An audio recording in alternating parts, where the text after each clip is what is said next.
नमस्कार बंधुरा आमी चले एसेছি आजके पाका आमेर एकटी रेसिपि निये। देखो एखाने बानिয়েছি पाका आमेर मटका कुल्फी और এই আমটা একদম ঘরের গাছের কাঁচ পাকা আমের।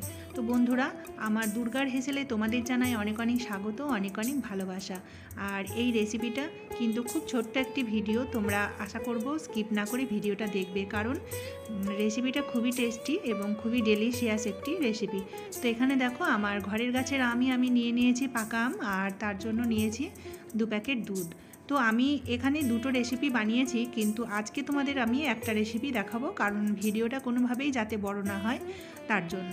তো এখানে আমি দুধটা বসিয়ে দিয়েছি আর দুটো রেসিপি বানানোর জন্য। তো আশা করব পরের ভিডিওর জন্য তোমরা অপেক্ষা করবে বা দেখবে, আর সেটা তোমাদের ভালোও লাগবে। তো দেখো বন্ধুরা এখন আমি আমগুলো বের করে নিচ্ছি পাল্প। তো আমের পাল্পগুলো আমি চামচের সাহায্যে দেখো কিভাবে বের করছি। তো পুরো মিক্সির জারের মধ্যে নিয়ে নিচ্ছি একবারে।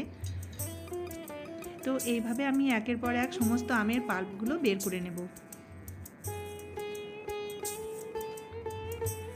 আর যেহেতু আমার দুটো রেসিপি হবে, তো আমি অনেকটাই আমের পাল্প নিয়ে নিয়েছি আর মিক্সির মধ্যে দিয়ে এটা এখন একটা পেস্ট বানিয়ে নিয়েছি।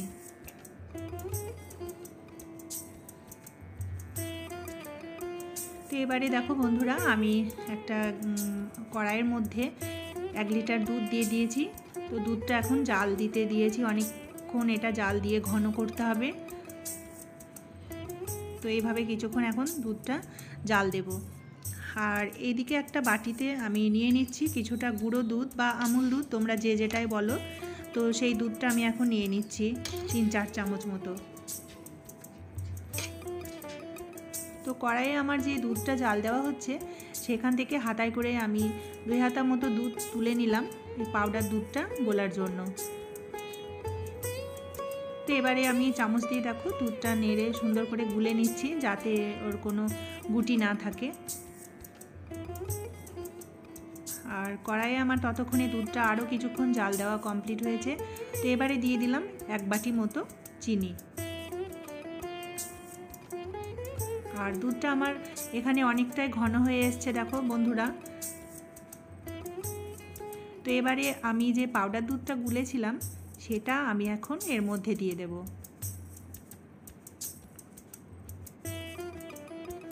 আর রেসিপিটা কিন্তু খুবই টেস্টি হয়েছিল, খুবই ইয়ামি ডেলিশিয়াস, তোমরা যাই বলো, ভীষণ টেস্টি হয়েছিল। তো বন্ধুরা তোমরা অবশ্যই কিন্তু বাড়িতে একবার ট্রাই করো, আশা করি খারাপ লাগবে না, খুব সুন্দর হয়েছিল। তো এখন আমার দুধটা অনেকটাই ঘন হয়ে এসছে, তোমরা দেখতেই পাচ্ছ। তো আমি কুলফির জন্য যে পরিমাণ দুধটা আমার লাগবে সেটা আমি তুলে নিলাম, অর্ধেকটা আমি এই বাটিটার মধ্যে তুলে নিলাম।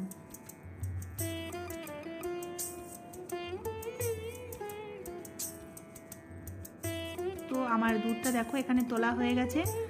আর এবারে আমি দুধের মধ্যে এই যে ম্যাঙ্গো পাল্পটা আমি মিক্সিং জারে ওটাকে ঘুরিয়ে নিয়েছিলাম, তো সেখান থেকে অর্ধেকটা ম্যাঙ্গো পাল্প আমি এই দুধটার মধ্যে দিয়ে দেব।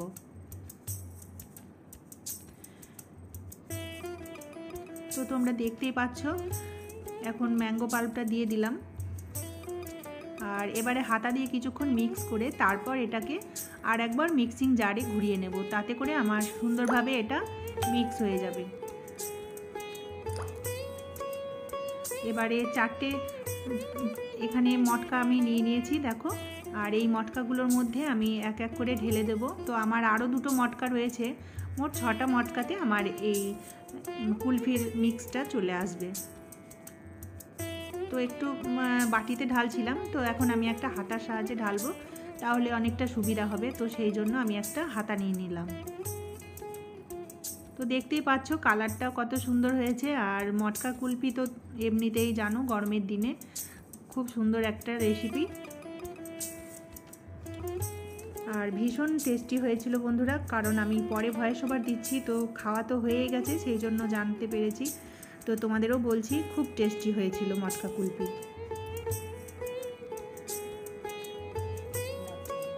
আর এই রেসিপিটা বিশেষ করে বাচ্চাদের জন্য তো খুবই একটা লোভনীয়।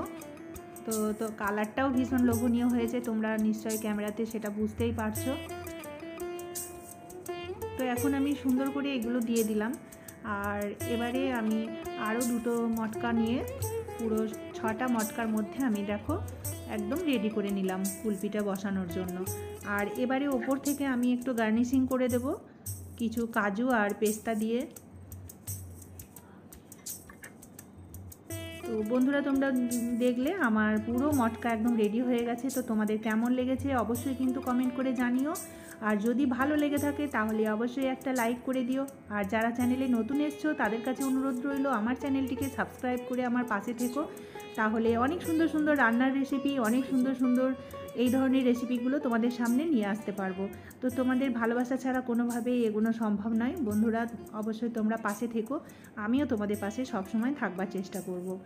তো দেখো আমার কুলফিটা রেডি হয়ে গেছে। এখন আমি কিছুক্ষণের জন্য মানে 4 থেকে 5 ঘন্টা মতো ফ্রিজ আপ করবো, যাতে করে এটা জমে যায়। তো চলো বন্ধুরা, আজকের মতো বিদায় নিলাম। সবাই তোমরা ভালো থেকো, সুস্থ থেকো।